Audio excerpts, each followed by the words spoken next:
This is Jenny Rosario reporting for Florida National News. Today we're here in Orlando, Florida at the Rosen Center, where 500 attendees have gathered for the city's first ever Women's Empowerment Conference. The focus, Title IX and its impact on women in sports and private spaces. Renowned keynote speaker Riley Gaines, along with Chloe Cole, Paula Scanlon, and January Littlejohn, to name a few, will be sharing their insights.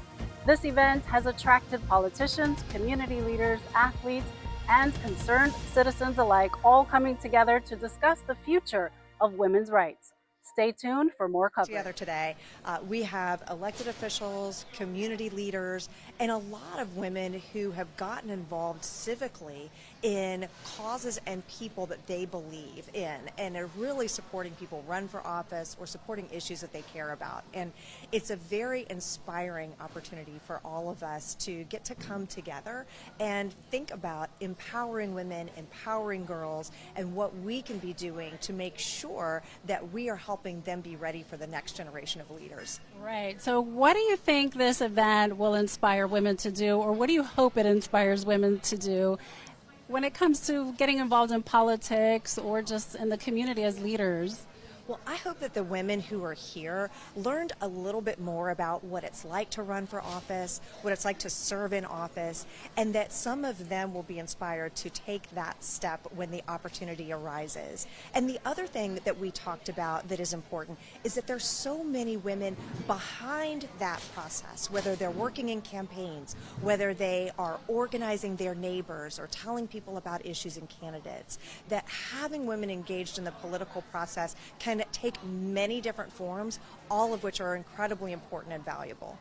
Right. So some women feel that they're not qualified to enter politics. And what would you say to that? They are absolutely qualified. There is no specific background. And in fact, we are so much better when we have a diversity of different backgrounds and experiences. That is one of the things that is so remarkable about Congress and about representative government, is that we all are a reflection of the community that we serve. So when it's happening right, we should be an incredibly diverse set of people with different ideas, experiences, and when we bring all of that together, that's how we get to the best policy solutions. Absolutely. Now, today's hot topic is Title IX. Can you tell us a little bit about what threats women are facing in Title IX? Well, I'm old enough to actually remember what it was like to go to school when women's sports wasn't as developed and robust as it is today. And to see the opportunities that young women have in modern America to play on all kinds of different sport teams and to compete is so incredibly important. And we know it leads to team building skills, self-esteem, great positive outcomes for young girls to participate in competitive sports. And we need to protect those spaces. We need to allow girls to compete, to keep them safe, and to also make sure that competition is fair and appropriate. We fought long and hard to make sure that we had women's sports and we had women's spaces, and I don't want to see us moving backwards. This conference is an important part of making sure that we keep that forward progress for our girls. That's right. And today is also an event where they're honoring and remembering the suffragettes. Would you like to talk about that a little bit? Yes, so we actually just recently celebrated the 100th anniversary of the passage of the 19th Amendment. And it was actually during COVID, so we didn't get to have all of the public celebrations and events that we might have had. And it is a great opportunity for us to honor those suffragettes, to honor the franchise for women, and to think back on the incredible courage and sacrifices that women made to make sure that we could all be exercising that right to vote today. So that is one of the things that I always say when I'm out and about. Whatever is your political party, whoever is your candidate, it is so important to get out and cast that ballot and make your voice heard. That's right. So one of the phrases going around today is that it's not a political or specific party issue, it's an American issue. And so I'm so grateful that that's been brought to light, and we are moving towards unity, right? Yes, that's right. These are things that are important for every American. Exercising your right to vote, ensuring that we have free and fair competition. These are things that aren't partisan issues. They are good for America. Well, thank you so much, Congresswoman, and good luck. with everything that you're doing, and thank you for being a leader in our community. At Taco John's, you can expect one thing: so good. As in quality ingredients used in tacos and burritos made just for you. Every single bite. So good.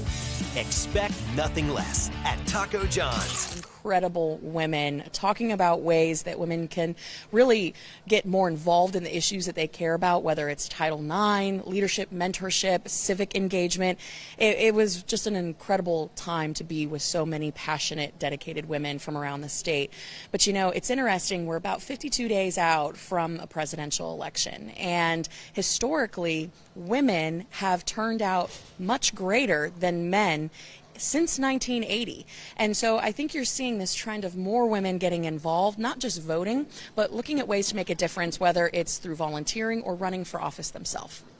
So what would you say to a woman who's considering running for office, but she may have some self-doubt, thinks she may not be qualified?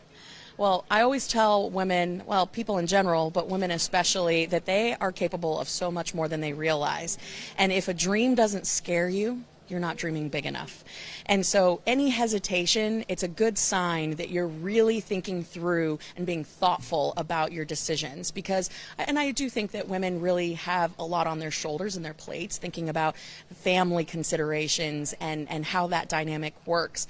But that's why their voice is needed more than ever, especially in public discourse. So if someone is really wanting to do something but is unsure, I think you get involved, you talk to people in the community. If you have a heart and soul and passion for something, it will be intimidating, it will be scary, but just know that if your heart's in the right place, you can do no wrong, and just go for it. That's wonderful. And when you were on the panel, you did mention when you face Capitol Hill, make sure you have those butterflies. Yes, yes. You know, one of the things that collectively brings us all together is, as Americans, is, you know, we think that Washington is broken, and there's a lot of things that have to change. People stay for far too long, and there's a lack of transparency there. And that kind of environment can weigh on you. And it's true, people do stay too long. But for me, I know that the indicator for me is if I'm walking up the steps of the Capitol to go vote on behalf of my 800,000 constituents and the butterflies aren't there, then it's time for me to go home. And I think that is a good indicator of somebody who's there for the right reasons, that really feels small and humbled and honored to have that opportunity to serve. The minute that it becomes about ego or title, it's time to go home. We've got too much of that anyway, right? We don't need any more.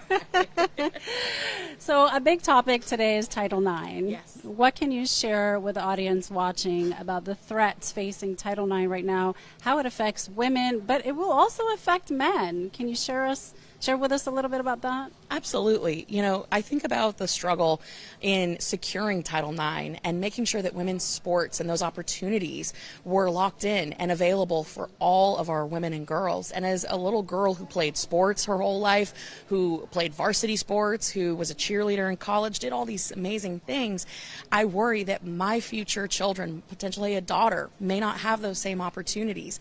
And that's just fundamentally unfair. I don't think that at any point in time, someone can deny the biological differences and advantages that someone who is a biological male has over a woman in an athletic environment. And it has become a situation that has been dangerous. We've seen athletes, women athletes, get seriously critically injured competing against men, and I just think that's wrong. If we're going to really take a stand against this, it's going to take everyone, regardless of your political affiliation, to stand up. For a man, it could be your sister, it could be your wife, it could be your daughter. And if you're a woman, it could be all of the above, right? So this is an issue that impacts everyone. And so I'm really glad that there's so much attention being paid to this, because too many women have struggled for far too long to really have the right to compete. And now they're watching it slip through their fingers. Basically, we're the modern day suffragettes is what it looks like. Yes. Yes. So there's another interesting point out there. Right now, men's sports gets 94 to 99% of the lion's share of budgeting, of favoritism, of opportunities.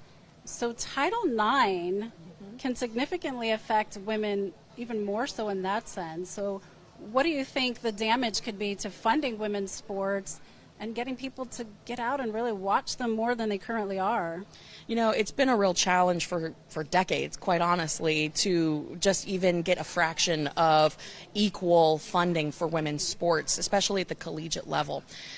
What we're seeing is a 1-2 punch, not only an assault on Title IX, but now we're also seeing through NIL, the name, image, and likeness that is being adopted in different school systems, that is really starting to undercut women's sports specifically.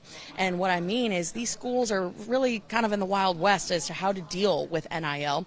And so a lot of them, particularly in California, are adopting a revenue sharing model. What that means is that the highest grossing sports then will share the revenue of the tickets and sales with the athletes.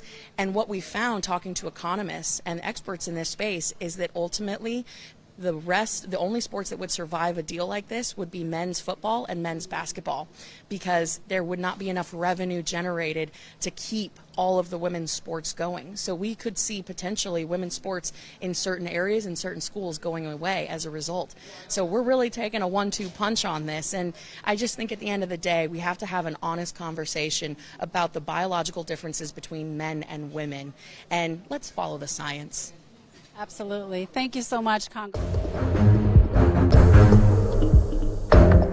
Well, I've always been a woman's advocate ever since I was really a teenager, and I've been involved in issues, conservative women's issues. And in 2018, I was appointed to the Florida Commission on the Status of Women, where we made recommendations to the governor and the state legislature. So it's just something I've always been interested in. And then more recently, we have the situations that Riley Gaines has encountered. We have the cancellation of women, the attempted cancellation of women, shall we say. And I was the House sponsor when I was elected in 2022. First session in 23, I was the House sponsor of the Safety in Private Spaces Act, which protects women and girls in their private spaces, in the restrooms, in the changing facilities. So that was so important, especially in our prisons, in our schools.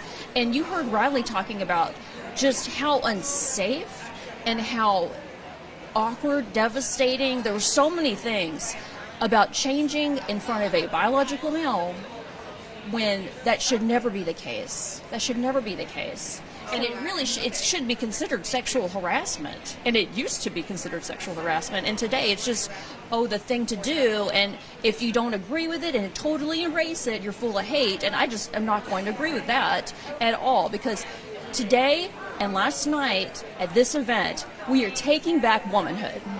Absolutely. So a lot of these issues that you just mentioned are falling under Title IX. What do you see happening with Title IX, let's say maybe the next 5 to 10 years? Well, I'm hoping that Title IX will be completed as the interpretation of Title IX for what it was intended to be, which is to protect women, right? So it was never intended when it was first crafted to ever have anything to do with pretending men can be women.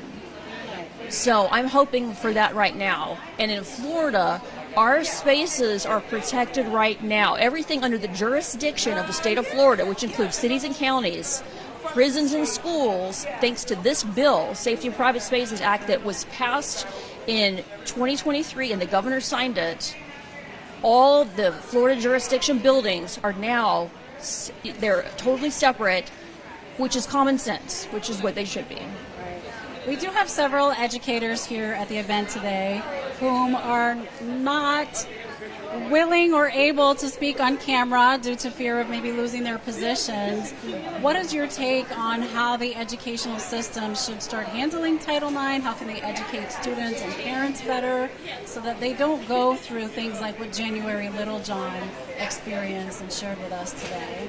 Well, here in the state of Florida, because we do have a supermajority of lawmakers like myself that take a stand, we have good laws in place. And I think that if you are a educator in a public school, you can speak up in support of the current law, right? Because that's something that we can all agree on, that we all need to abide by the law and keep the law.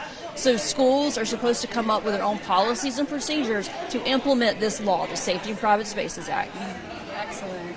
And for the women out there who are considering running for office, what advice would you have for them, especially if they're dealing with self-doubt, which is something we discussed on the panel today?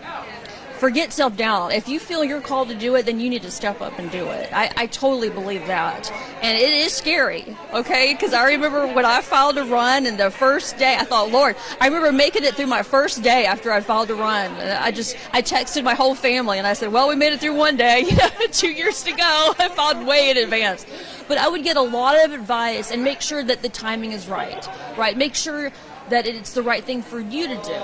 Right, because there's so many leadership roles that we can take. So everybody's not called to be in the legislature, but maybe there's another role or maybe there's another seat that may be more receptive to your qualifications or just easier to win. And so the main goal is you want to get in and you want to do something that where you can win, and taking a lot of advice from people who have been successful and remaining humble. That's the key. That's been one of the buzzwords today, humble, remaining humble. Yeah. Thank you so much for everything that you're doing and for sharing your story with us here on Florida National News. Thank you so much. And I'll just end with saying, we speak the truth, but we speak the truth in love, right? So we have to love everybody. And I don't care who you are, LGBTQ, I love everybody, right? But we can still tell the truth and what we believe in, and we should be able to coexist and follow the law. Wonderful. Thank you so much. At Taco John's, you can expect one thing: so good. As in quality ingredients used in tacos and burritos made just for you. Every single bite. So good. Expect nothing less at Taco John's.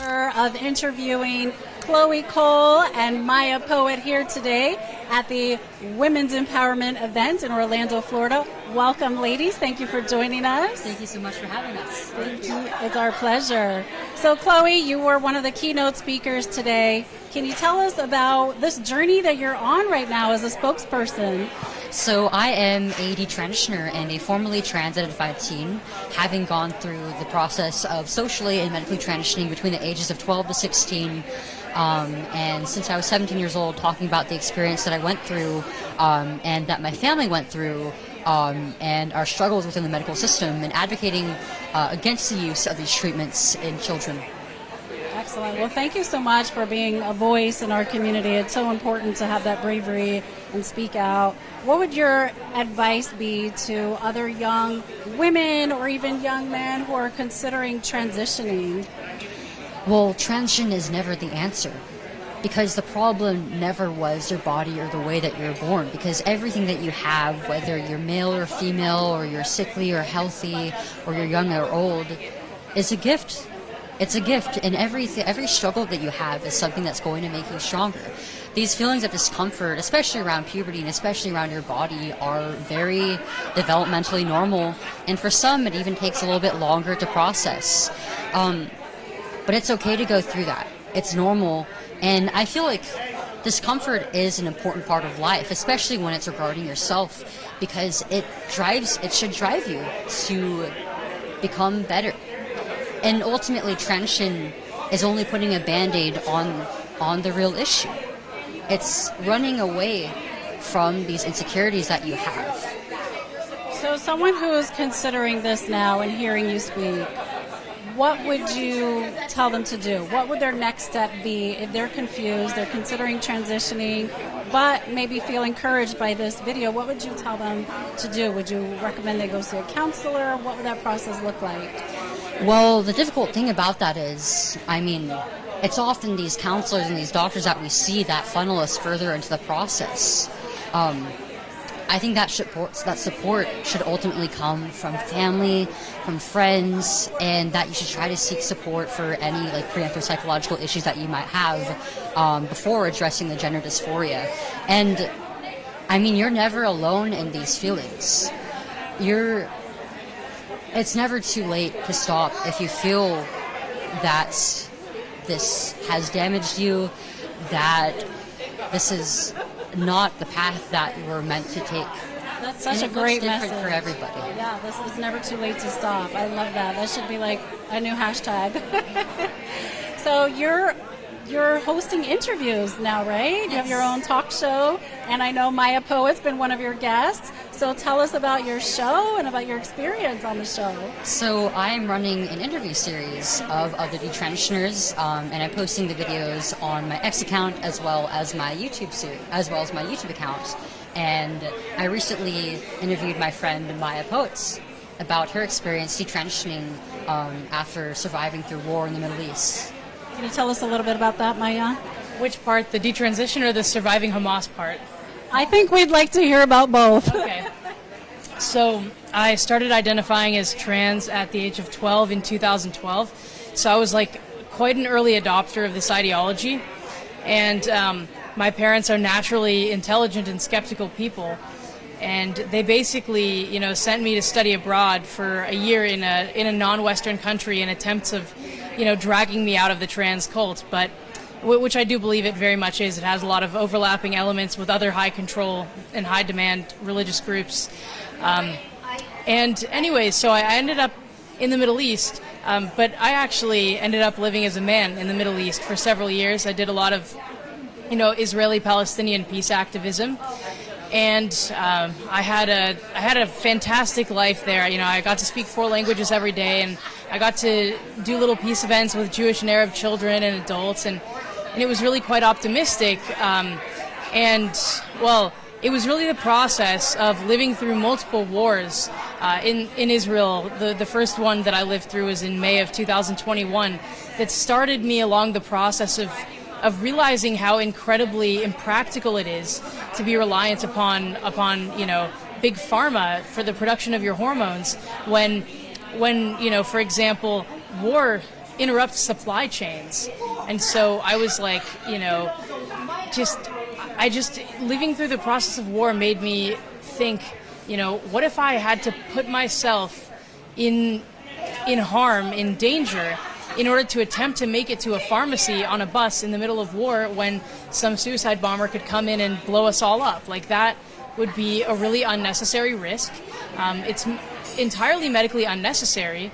And so to put your body through that, especially in a chaotic environment when you can never count on your ability to access those treatments, it just becomes very impractical. But I would say that, the process of questioning lasted for quite a while because I was trans-identified from the age of 12 to 24, so that was half of my life. And even, near the end of my days of being trans, I knew that this ideology was based on a stack of lies and false premises, and that it's impossible for human beings to change sex, but yet it literally took, waking up on October 7th to a siren at 8 in the morning and not having time to put on my breast binder and just having to run to the bomb shelter that really forced me to contend with the reality of my body. And it was in that moment when I really realized that actually, while, I was convinced by a bunch of predatory adults at the age of 12 that there was something wrong or pathological about my healthy female body, it was really in the process of running back and forth between bomb shelters that I realized that actually there is nothing wrong with my body, that my body is capable, and that it is my duty to myself to maintain its, my female body in its intact state as much as is possible. And so I really, if we are to draw silver linings from things like war, I would say that, had it not been for the wars that I lived through, I don't know if I would have gotten out of this. It sounds like you've been through experiences that really have helped you put things into perspective. And I must say, you're both so young, but very wise and mature beyond your years, and very courageous. So I commend you for what you're doing, and I encourage you to keep doing it, being that voice for the youth and advocating for them. We will. Thank you. Very much. Thank you so much. Today's Women's Empowerment event in Orlando, Florida brought together a powerful lineup of speakers, including Riley Gaines, Chloe Cole, Paula Scanlon, and January Littlejohn, sparking important discussions on the impact of Title IX on women's rights in sports and private spaces. With over 500 attendees, the event drew attention from politicians, community leaders, athletes, and concerned citizens, all focused on advocating for women's protections. Stay tuned to Florida National News for more updates on this ongoing conversation. I'm Jenny Rosario with Florida National News.